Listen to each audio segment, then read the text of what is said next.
કેમ છો વિદ્યાર્થી મિત્રો? હું પાર્થ પ્રજાપતિ ઓમ એજ્યુકેશન તરફથી ફિઝિક્સ ભણાવવા જઈ રહ્યો છું. હવે આ તમે ઓમ એજ્યુકેશનમાં આ લિંકને સબસ્ક્રાઇબ ન કરી હોય તો એક વખત સબસ્ક્રાઇબ કરો અને નવા વિડીયોની નોટિફિકેશન મેળવવા માટે બેલ આઇકન પર ક્લિક કરો. તો આપણે ફિઝિક્સનું ચેપ્ટર નંબર 1 શું છે? વિદ્યુત ભારો અને ક્ષેત્રો. તો આપણે વિદ્યુત ભારો અને ક્ષેત્રોમાં ભણવાના કેટલા ટોપિક છે પહેલા તો એ જોઈએ. હવે ટોપિક નંબર 1 એમાં પહેલું છે વિદ્યુત ભારો. વિદ્યુત ભારો. બીજો ટોપિક છે પ્રેરણ. પ્રેરણ. હવે વિદ્યુત ભારો. વિદ્યુત ભારોમાં બે પ્રકાર આવે છે, એક ધન વિદ્યુત ભાર અને એક ઋણ વિદ્યુત ભાર. પછી છે પ્રેરણ. પ્રેરણ એટલે કે વન ટાઈપ ઓફ ચાર્જિંગ. શું? ચાર્જિંગ. હવે આ પ્રેરણ કેમ? તો કે વિદ્યુત ભારો આયા ક્યાંથી? એની માટે શું ભણવું જરૂરી છે? પ્રેરણ. અને ત્રીજો છે વિદ્યુત ભારના ગુણધર્મો. વિદ્યુત ભારના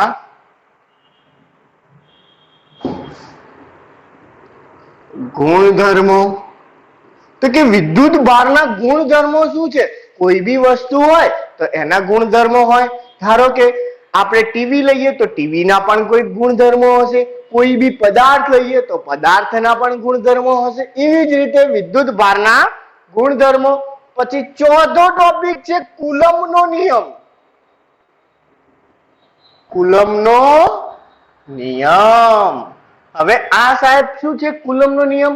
તો કે કુલમ્બનો નિયમ એ બે વિદ્યુત ભારો વચ્ચે લાગતા બળો માટેનો એક નિયમ છે, જે કુલમ્બ નામના વૈજ્ઞાનિકે આપેલો હોવાથી એના ઓળખાય છે કુલમ્બનો નિયમ. પછી છે વિદ્યુત ક્ષેત્રો. પાંચમો ટોપિક છે વિદ્યુત ક્ષેત્ર. તો કે વિદ્યુત ક્ષેત્ર એટલે શું? તો કે વિદ્યુત ભારની આજુબાજુ જે ક્ષેત્ર અનુભવાય એને કહેવાય વિદ્યુત ક્ષેત્રો. ચોથો ટોપિક છે વિદ્યુત. છઠ્ઠો ટોપિક છે વિદ્યુત ફ્લક્સ. વિદ્યુત ફ્લક્સ. તો કે આ સાહેબ નવું ભણવામાં આવ્યું. વિદ્યુત ફ્લક્સ એટલે શું? તો કે વિદ્યુત ફ્લક્સ જેમ જેમ આપણે આગળ જઈશું તેમ તમને સમજાવીશ કે વિદ્યુત ફ્લક્સ કોને કહેવાય. એના પછીનો ટોપિક છે વિદ્યુત ડાયપોલ. સાતમો ટોપિક છે વિદ્યુત ડાયપોલ. હવે આ સાહેબ શું? તો ડાય એટલે કે બે અને પોલ એટલે કે ધ્રુવ. કે વિદ્યુતના બે ધ્રુવો સમાન હોય કે અસમાન હોય તેવું જોવાનું છે વિદ્યુત ડાયપોલમાં. અને આગળનો ટોપિક છે આઠમો સતત વિદ્યુત ભારનું વિતરણ. સતત વિદ્યુત ભારનું વિતરણ. તો કે આ સાહેબ શું? તો કે સતત વિદ્યુત ભારનું વિતરણ બે રીતે થાય, એક અસતત રીતે અને સતત રીતે. એમાંથી આપણે સતત વિદ્યુત ભારનું વિતરણ ભણવાનું છે. એના પછીનો ટોપિક છે નવમો ગૌસનો નિયમ. ગૌસનો નિયમ.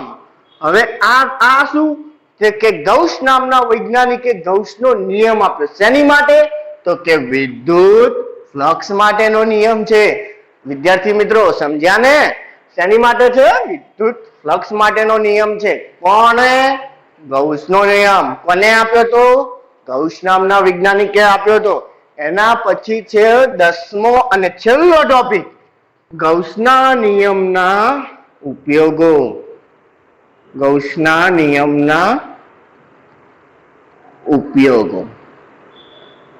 હવે વિદ્યાર્થી મિત્રો આપણી પાસે આ 10 ટોપિક ભણવાના છે. પહેલા ચેપ્ટરની અંદર આ 10 ટોપિકો આપણે અંદર ભણવાના છે ડિટેલમાં. હવે એમાંથી હું પહેલો ટોપિક લઉં છું વિદ્યુત ભારો. શું લઉં? વિદ્યુત ભારો. તો વિદ્યુત ભારો એટલે શું? પહેલા તો કે ઈસવીસન 600 ની પૂર્વે એટલે કે ઈસવીસન 600 ની પહેલા થેલ્સ ઓફ મિલ્ટસ નામના વૈજ્ઞાનિકે કાચના સળિયાને રેશમ કે ઊન સાથે ઘસતા એ કાચનો સળિયો ધન વિદ્યુત ભારિત થાય છે.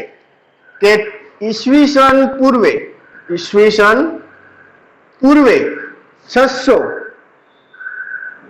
ગ્રીસ વૈજ્ઞાનિક નામ ગ્રીસના વૈજ્ઞાનિક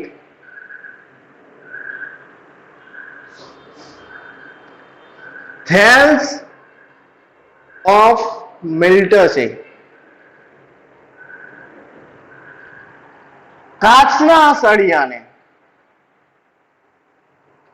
થેલ્સ ઓફ મિલ્ટસે શોધ્યું કે કાચના સળિયાને રેશમ કે ઊન સાથે ઘસતા, શેની સાથે? ઊન સાથે ઘસતા કાચનો સળિયો એ ધન વિદ્યુત ભારિત થાય છે. ધન વિદ્યુત ભારિત થાય છે. હવે આ વિદ્યુત ભાર એવી જ રીતે પ્લાસ્ટિકના સળિયાને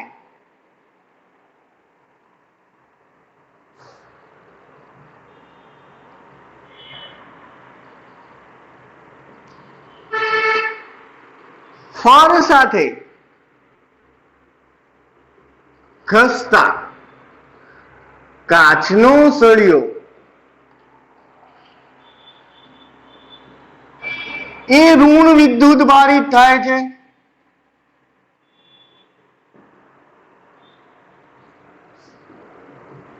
કેવો વિદ્યુત ભારિત થાય છે?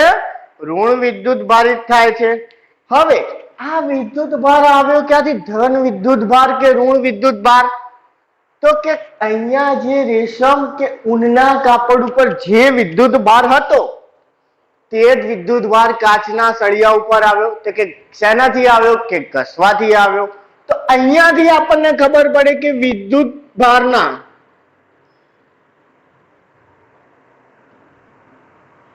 બે પ્રકાર છે. પહેલો ધન વિદ્યુત ભાર, બીજો છે ઋણ વિદ્યુત ભાર. હવે કોઈ પણ પદાર્થ અથવા દ્રવ્ય એ બે મૂળભૂત કણોના બનેલા હોય છે કે કોઈ પણ પદાર્થ એટલે કે દ્રવ્ય એ બે મૂળભૂત કણોના બનેલા હોય છે. કયા કયા? તો પહેલો છે વિદ્યાર્થી મિત્રો પ્રોટોન. શું છે? પ્રોટોન. અને બીજો છે ઇલેક્ટ્રોન. શું છે? ઇલેક્ટ્રોન. હવે વિદ્યાર્થી મિત્રો પ્રોટોન અને ઇલેક્ટ્રોન, તો કે સાહેબ આમાંથી પ્રોટોનનો વિદ્યુત ભાર કયો અને ઇલેક્ટ્રોનનો ઋણ વિદ્યુત ભાર કયો? એ આગળ સમજાવું. પહેલા એક વખત આની માટે તમે આનો સ્ક્રીનશોટ લઈ લો. સ્ક્રીનશોટ લઈ લો. હવે આ એક વખત સ્ક્રીનશોટ લઈ લો એટલે તમને લખવામાં આસાની રહેશે. શું રહેશે? લખવામાં આસાની રહેશે. એના પછી આગળ જોઈએ કે આગળ વિદ્યુત ભારના પ્રકાર કેટલા છે. લઈ લીધો હશે સ્ક્રીનશોટ એવી આશા રાખું છું. એના પછી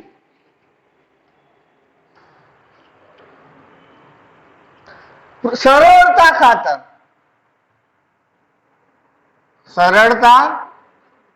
ખાતર પ્રોટોનનો વિદ્યુત ભાર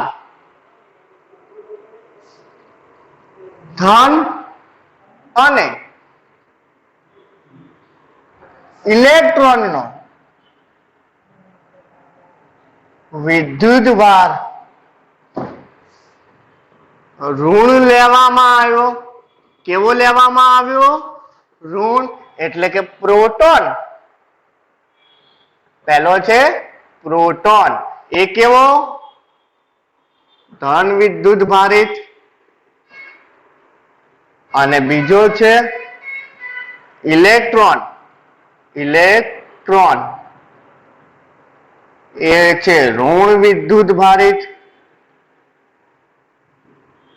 વિદ્યાર્થી મિત્રો સમજ્યા ને કે પ્રોટોન અને ઇલેક્ટ્રોન નો વિદ્યુત ભાર કયો છે?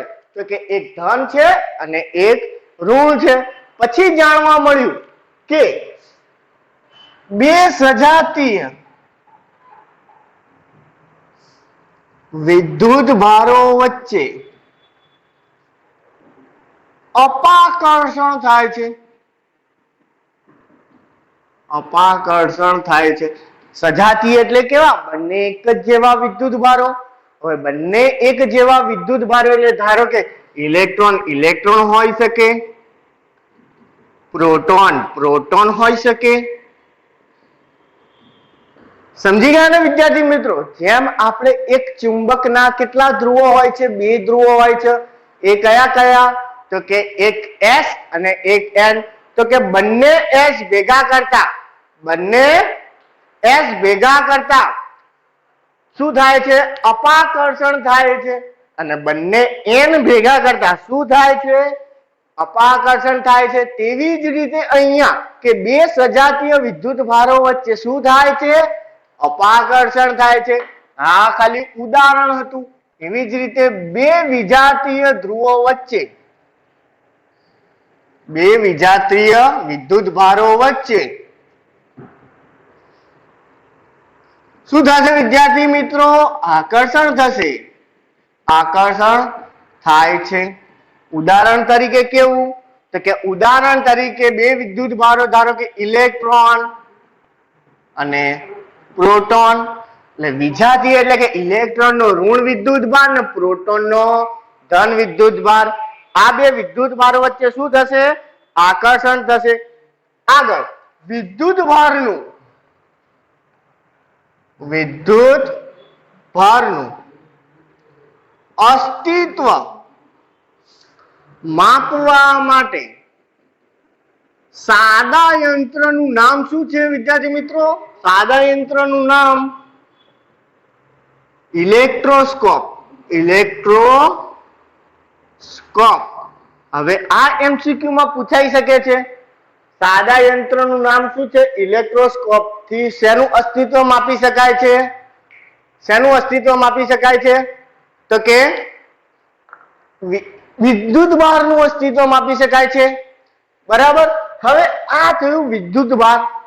હવે એની આગળ આપણે જોઈશું કે એની આગળ આના વેલ્યુ કેટલી હશે?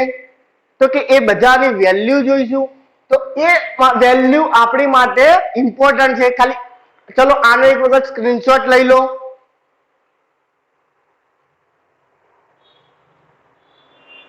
ચલો વિદ્યાર્થી મિત્રો હવે આપણે એની વેલ્યુ જોઈશું.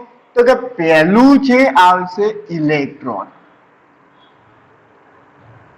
ઇલેક્ટ્રોન જેને આપણે E માઇનસ વડે દર્શાવીશું. શેના વડે દર્શાવીશું? E માઇનસ વડે દર્શાવીશું. તો કે E માઇનસ કેવો છે? તો કે ઋણ વિદ્યુત ભાર છે. ઋણ વિદ્યુત ભાર છે.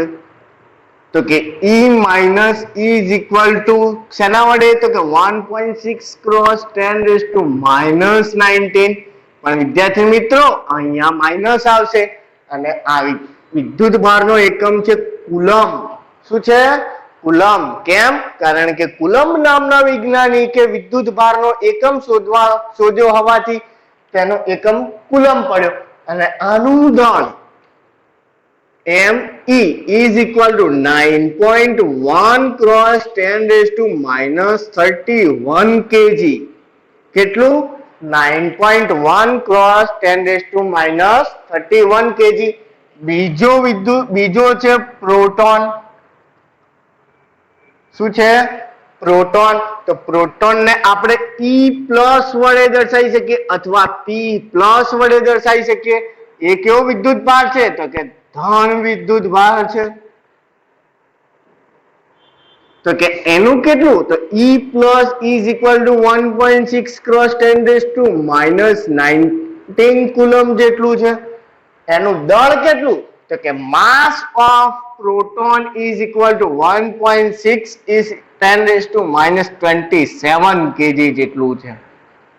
વિદ્યાર્થી મિત્રો પ્રોટોન એ ધન વિદ્યુત ભાર છે.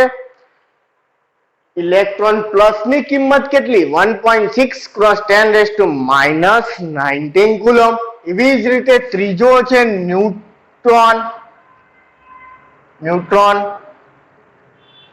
તો કે ન્યુટ્રોન એ કેવો છે તો કે એ તો વીજભાર રહિત છે, તટસ્થ છે. તો કે અહીંયા તટસ્થ, તો કે એનું શું તો કે અહીંયા તો નું કોઈ તટસ્થ હોય એટલે કોઈ હોય નહીં. એવી જ રીતે એનું દળ કયું તો કે માસ of neutron is equal to 1.67 cross 10⁻27 KG. તો કે આ તો સાહેબ પ્રોટોન જેટલું આવ્યું. હા, તો એનું દળ પણ એટલું જ છે. હવે પોઝિટ્રોન, પોઝિટ્રોન તો કે એનો વિદ્યુત ભાર,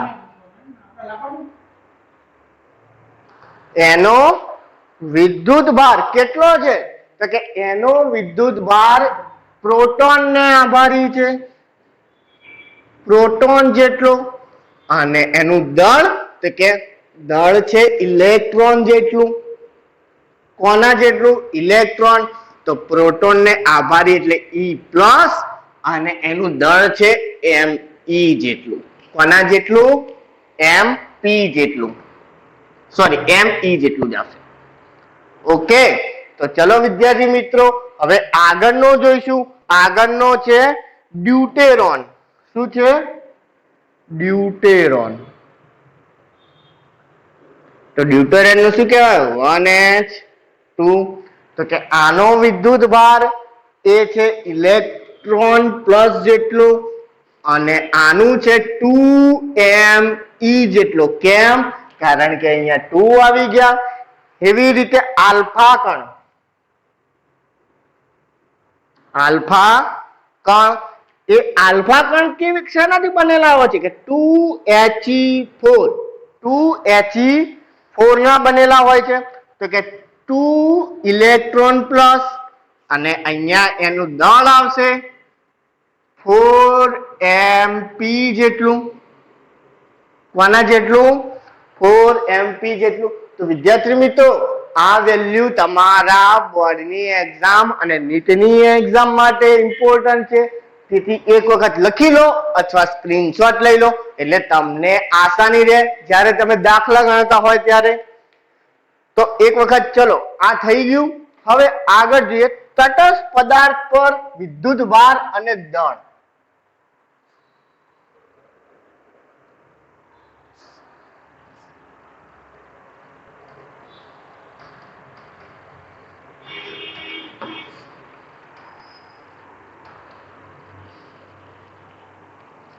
ચલો એક વખત તટસ્થ પદાર્થ પર વિદ્યુત ભાર અને દળ. તટસ્થ પદાર્થ પર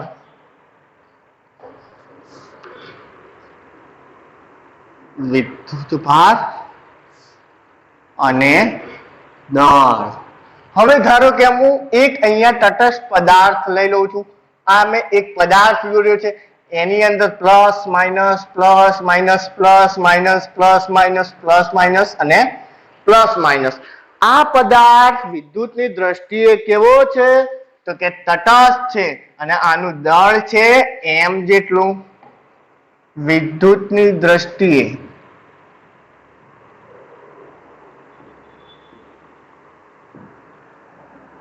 તટસ્થ છે. હવે આમાં દેખજો વિદ્યાર્થી મિત્રો જેટલા ધન વિદ્યુત ભાર છે તેટલા ને તેટલા ઋણ વિદ્યુત ભાર છે. તો કે ધન વિદ્યુત ભાર is equal to ઋણ વિદ્યુત ભાર. હવે અહીંયા એક બીજો પદાર્થ લઉં, એમાં ઇલેક્ટ્રોન, આ પદાર્થ ઇલેક્ટ્રોન ઘુમાવે છે. ઇલેક્ટ્રોન ઘુમાવે એનો મતલબ એ નહીં વિદ્યાર્થી મિત્રો કે આની અંદર ઇલેક્ટ્રોન નહીં હોય. આની અંદર ઇલેક્ટ્રોન તો હોય જ, પણ અમુક ઇલેક્ટ્રોન શું કરે છે? ઘુમાવે છે. અમુક ઇલેક્ટ્રોન ઘુમાવે તો આનું દળ લઉં છું હું m' જેટલું લઉં છું, m' જેટલું લઉં છું. હવે પદાર્થ વિદ્યુત ભાર ગુમાવશે, તેથી પદાર્થ કેવો બનશે? ધન વિદ્યુત ભારિત બનશે. કેમ વિદ્યાર્થી મિત્રો? કારણ કે અહીંયા દેખો ઇલેક્ટ્રોન બહાર ગયા પણ અહીંયા વધારે શું દેખાય છે તમને? તો કે ધન વિદ્યુત ભારિત દેખાય છે. તેથી પદાર્થ કેવો બનશે? ધન વિદ્યુત ભારિત બનશે અને પદાર્થનું દળ ઘટે છે. પદાર્થનું દળ ઘટે છે. કેમ? કારણ કે વિદ્યાર્થી મિત્રો આ તટસ્થ પદાર્થ છે, જેટલા ઇલેક્ટ્રોન એટલા જ પ્રોટોન, એટલે જેટલાનું દળ હોય અને આમાંથી ઇલેક્ટ્રોન ગયા તો એટલા ઇલેક્ટ્રોનનું દળ તો ઓછું થવાનું ને, તો એટલાનું દળ ઓછું થાય તેથી પદાર્થનું દળ શું થશે? ઘટશે. તો આ છે તટસ્થ પદાર્થનું દળ. એના કરતા કોનું દળ ઓછું થશે? તો કે m ડેશ જેટલું. હવે હું એક ત્રીજો પદાર્થ લઉં છું. આ પદાર્થમાં ઇલેક્ટ્રોન ઉમેરાય છે. ઇલેક્ટ્રોન ઉમેરાય છે. હવે આ ઇલેક્ટ્રોન ઉમેરાશે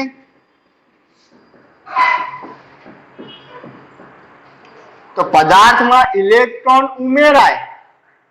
પદાર્થ આનું દળ હું m∠s લઈ લઉં છું. પદાર્થનું ઇલેક્ટ્રોન મેળવે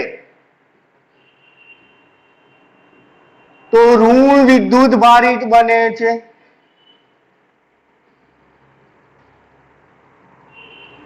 કારણ કે પદાર્થ પહેલા હતો તટસ્થ, પછી બહારથી કયો વિદ્યુત ભાર આવ્યો? તો કે ઋણ વિદ્યુત ભાર આવ્યો. ઋણ વિદ્યુત ભાર આવ્યો તેથી વધારાનો વિદ્યુત ભાર કયો છે? ઋણ.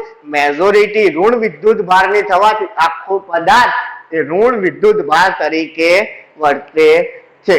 હવે આમાં શું પદાર્થનું દળ વધશે કે ઘટશે? તો કે પદાર્થનું દળ વધે છે. કેમ? કારણ કે જેટલા ઇલેક્ટ્રોન આયા એનું તો કંઈક દળ તો હશે ને. હવે તો એનું દળ તટસ્થ પદાર્થ કરતા કેવું થશે? વધી જશે. તો ચલો વિદ્યાર્થી મિત્રો, અહીંયા આપણે વિદ્યુત ભારનો ટોપિક આપણે પૂરો થયો. હવેના નેક્સ્ટ લેક્ચરમાં વિદ્યુતની દ્રષ્ટિએ પદાર્થના 3 પ્રકાર પડે છે, એ આપણે નેક્સ્ટ લેક્ચરમાં જોઈશું. તો ચલો વિદ્યાર્થી મિત્રો, ધન્યવાદ આટલું લેક્ચર જોવા માટે.